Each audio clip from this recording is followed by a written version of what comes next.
तुम्हीही तुमच्या घरातही रोज तुळशीत पाणी टाकत असाल, तर म्हणा हा मंत्र. घरावर कोणतेही संकट येणार नाही.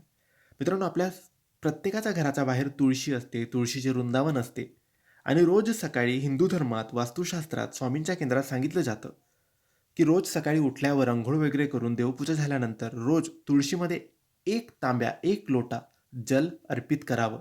1 तांब्या पाणी टाकावं आणि हे जल अर्पित करताना जर तुम्ही या मंत्राचा जप म्हणाल, तर तुळशी माता तुमच्या घरावर कधीही कोणते संकट येऊ देणार नाही. सदैव तुमच्या घराचे रक्षण करेल आणि सदैव तुमच्या घराच्या बाहेरील तुळशी ही बहरत राहील, तेजाने राहील आणि तुमच्या घराचे रक्षण करेल.